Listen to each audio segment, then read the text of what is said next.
Komið sæl, Helle heiti ég og ég titla mig hér sem kennari og verkefnastjóri hjá Fjölmennt símenntun og þekkingamiðstöð. En ég ætla að kynna rannsókn sem ég vann í tengslum við meistarverkefni mitt í sérkennslufræði og skóla margbreytileikans sem ég kláraði haustið 2019. Og leiðbeinandi minn var Kristín Björnsdóttir og sérfræðingur á verkefninu var Guðrún Stefánsdóttir. Og ég kalla erindi mitt milliliður stuðningsaðili eða hlutlaus fylgdarmaður og það fjallar hlutverk aðstoðarfólks í námi fólks með þroskahömlun sem þarf mikinn stuðning. Markmiðið með rannsókninni var að öðla skilning á hlutverki aðstoðarfólks í námi fólks með þroskahömlun sem þarf mikinn stuðning. Og aðeins til að skilgreina betur þegar ég tala fólk með þroskahömlun sem þarf mikinn stuðning þá á ég við fullorðið fólk sem hefur fengið greiningu þroskahömlun eða einhverfu og tjáir sig með óhefðbundnum tjáskiptaaðferðum og þarf mikinn stuðning í daglegu lífi. Og hérna frá ætla ég að tala notendur þegar ég tala fólkið sem fær stuðning. Þegar ég segja aðstofafólk þá á ég við starfsfólk úr stuðningsþjónustu notenda, hvort sem það hefðbundin búsetuþjónusta eða annað þjónustukerfi eins og til dæmis notendastýrð persónuleg aðstoð eða NPA. En rannsóknarspurningin hljóðaði hvernig lítur aðstoðarfólk á hlutverk sitt í námi fólks með þroskahömlun sem þarf mikinn stuðning. Og ég setti fram 4 undirspurningar eins og sést sem ætlaði voru að skýra nánar þetta hlutverk og hvaða þættir hafði áhrif á það.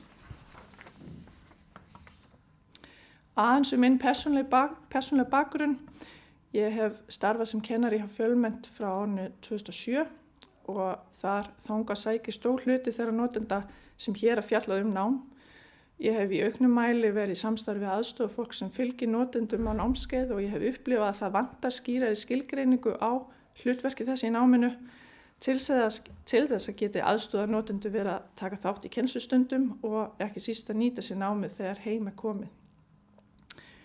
Hinn fræðilegi bakgrunnur rannsóknarinnar mjög víðamikill eins og sést og ég hef ekki tíma til að fara mjög náið í alla þessa punkta en annan að segja að ég skoðaði semst í fyrsta lagi nokkrar áherslur í þjónustu við fólk með þroskahömlun sem þarf mikinn stuðning á Íslandi í dag.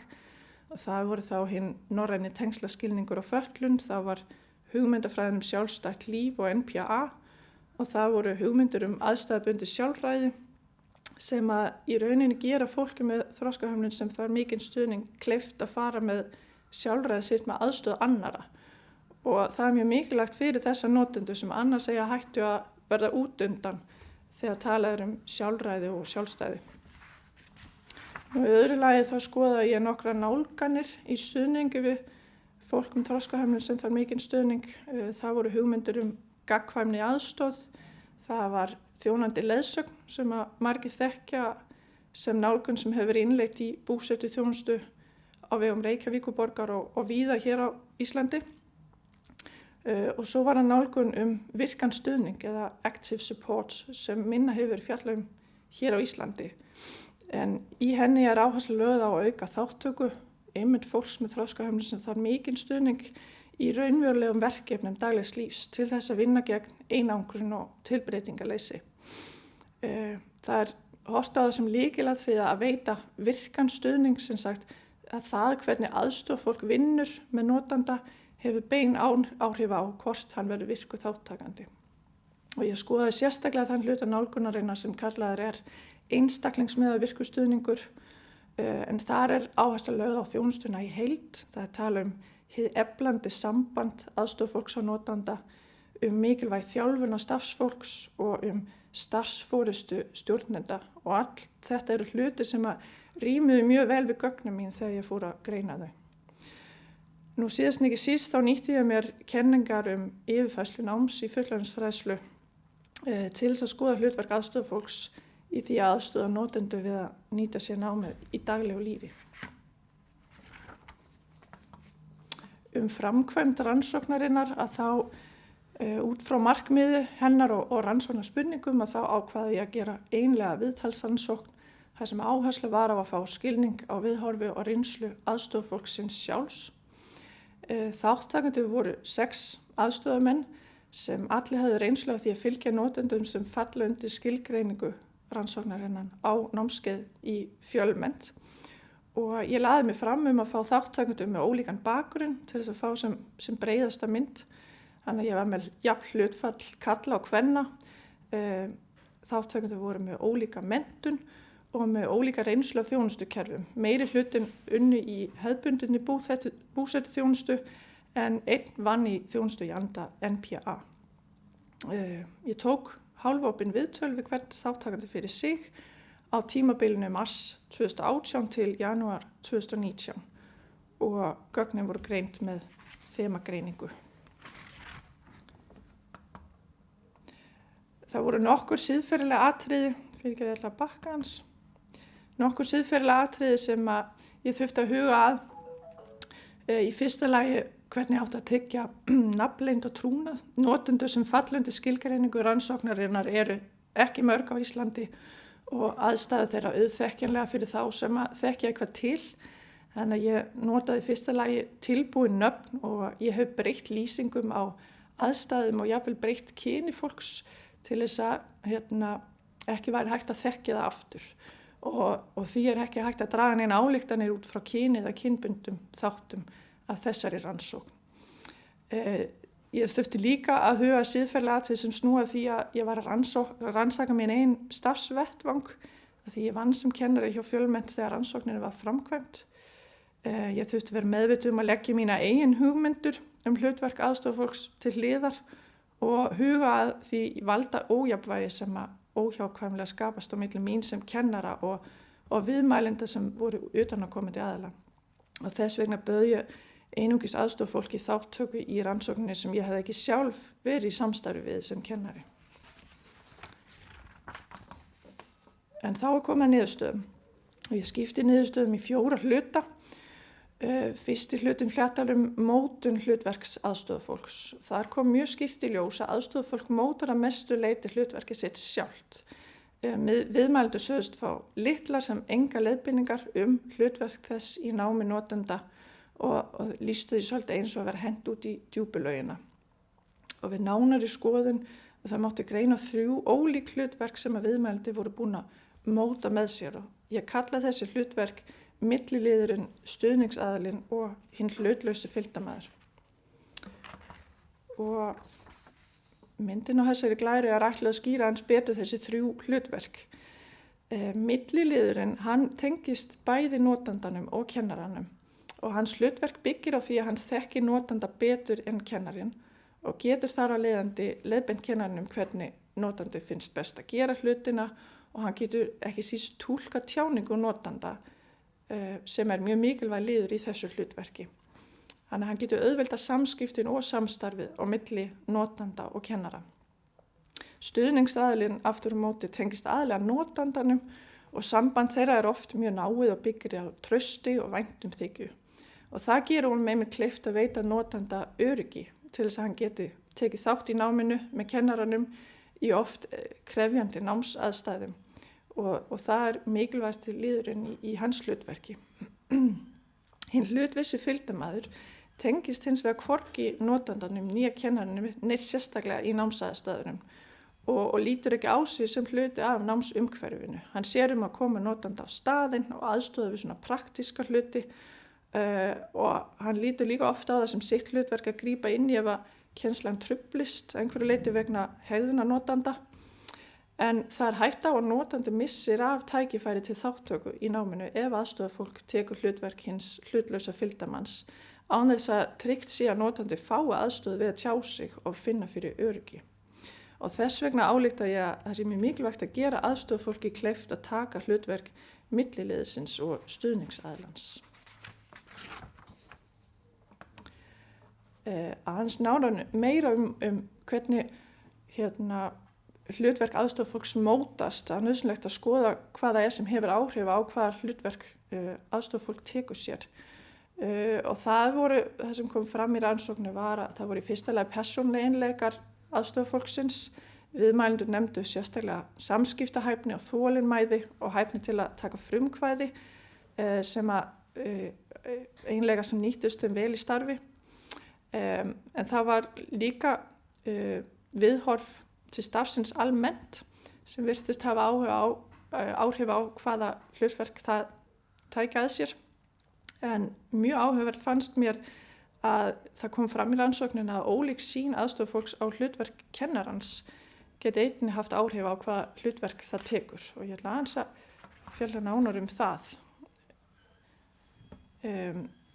Á þessari mynd má sjá að það greindist þrjú ólík sýn á hlutverk kennarans í ummælum viðmælenda.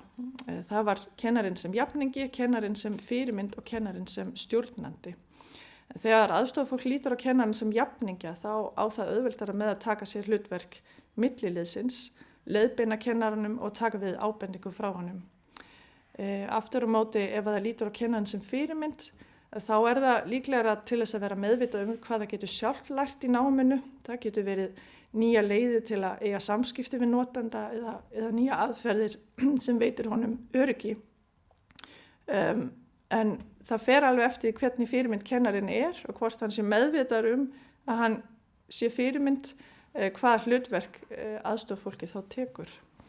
En ef aðstofafólk lítur á kennarinn sem stjórnanda þá það líklegra til þess að taka hlutverk hins hlutlausa fylgdarmanns og lítur svolítið á það sem kennarans að ráða ferðinni. Þannig að ég álíkti að það mjög mikilvægt að kennara í námi notenda sé meðvitað sitt eigið hlutverk og leitist við að vinna sem jafningjar aðstofafólks frekar en stjórnendur. Annar hluti niðurstöðunnar fjallaði yfirfærslu náms og þar var mjög sláandi að sjá að lítið sem ekkert virtist vera unnið markvisst að yfirfærslu náms notenda á daglegt líf. Þrátt fyrir það að meiri hluti viðmælenda lýstu tilbreytingarleysi sem stóran vanda í lífi notenda. Það var eins og að hafa litið á námið í fjölmennt sem einangrað frá daglegu lífi frekar en eitthvað sem hægt var að nýta til að vinna gegn tilbreytingarleysi. Viðmælendur gáfu líka í skyn að lítið væri fjalla almennt rætt námið í búsetuþjónustunni og að lýstu takmörkuð samstarfi við kennara. Þannig að hér ályktaði ég að mikilvægt sé að bæta viðhorf til mikilvægis náms notenda og skapa aukinn vettvang fyrir samstarf kennara og aðstofafólks. Það var eitt jákvætt sem kom fram og það var að námið nýttist í innihaldsríkum samræðum í daglegu lífi notenda sem mikilvægt skref í yfirfærslunni en það hægt að gera mun betur.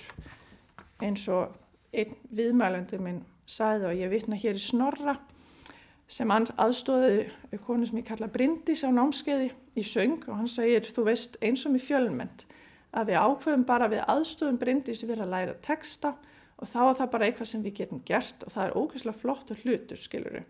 Að því bara það að vera kannski setjast niður í hálftíma á dag og vinna í því, það bara endalaus munur á því og að gera ekki neitt einhvern veginn. Ég þarf að hlaupa svolítið hratt yfir en ég komin í þriðja hluta niðurstaðna sem fjalla sjálfræði í námi. Hér kom í ljós að viðmælendur hugsuðu margir hverjir út frá hefðbundum hugmyndum sjálf en ekki frá hugmyndum aðstæðbundið sjálfræði. Lýsti sér meðal annars í því að þau hafðu löngun til þess að notandi gæti verið óháður aðstofafólkinu sínu í kennslustundum og að notandi átti að áherslu á að hann gerði það sem hann átti að gera eða hann væri vel virkjaður eins og margir orðaði það. Þannig að álykta að það sé mjög mikilvægt að efla vitund aðstofafólks bæði mikilvægi sjálfræðis og aðstæðbundið sjálfræði þegar þennan hóp notenda að ræða. Og ég setti inn hérna 2 tilvitnanir sem ég ætla ekki að lesa upphátt núna en það sína svolítið að það var mikil munur á hvernig viðmælendur horfðu á sjálfræði notenda í námi. Sem áhyggjuefni að mínu mati. Síðustu hluti niðurstaðna fjalla samstarfa og starfsmenningu aðstofafólks og það hvað þættir hafa áhrif á samstarfið þeirra á milli í tengslum við námnotenda. Það kom skýrt í ljós að aðstofafólk vinnur við mjög ólíka aðstæður sem hefur að sjálfsögðu áhrif og að viðhorf samstarfsfólks til starfsins almennt hefur áhrif á samstarfið en almennt visti stjórnendum í búsetuþjónustunni ekki hafa tekist að skapa sameiginlega sýn í starfsmannahópnum og kallaði eftir meiri eftirfylgni og vísbendingar voru að aðstoðarfólk vantaði fyrirmyndir að vinnubrögðum. Og það ein tilvitnun hérna í viðmælanda sem að skar sér svolítið úr af því að þar einmitt hefði stjórnendum tekist að skapa sameiginlega sýn með skýrum fyrirmælum og eftirfylgni og þar að leiðandi gat þessi viðmælandi sem ein sagt að tilbreytingarleysi væri ekki vandamál í lífi notanda. Og það sem var áhugavert var að þetta var eini viðmælandinn sem vann í þjónustu í anda NPA og þess vegna velti fyrir mér hvort að slík þjónusta sé betur til þess fallin að stuðlaði góðri starfsmenningu í starfsmannahópnum. En hérna á síðustu glæru er samantekt á ályktunum og tillögum til úrbóta. Ályktanir kalla á úrbætur frá 4 mismunandi aðilum eins og sést, en fyrst og fremst þarf að bæta leiðbeiningar til aðstofafólks hlutverk þess í námi notenda og mér langar bara rétt að segja frá því að í Fjölmennt hefur starfsfólk eftir að rannsóknin var gerð unnið áfram með niðurstöðunum og meðal annars útbúið leiðbeiningar fyrir aðstofafólk sem fylgir notendum á námskeið þangað. Og varðandi úrbætur á þjónustukerfið í heild að þá leggja til að innleitt verði nálgunum virkan stuðning í búsetuþjónustu hér á landi að því að áherslu þeirra nálguna falla einstaklega vel að þeim tillögum til útbóta sem setta hefur verið fram í ljósi niðurstaðna rannsóknarinnar og þar með væri hægt að bæta hefðbundna búsetuþjónustu á meðan NPA-þjónusta ekki orðin raunverulegur kostur fyrir alla með því meðal annars að styðja við hlutverk aðstofafólks í námi notenda og í daglegu lífi. En þá þakka ég fyrir mig.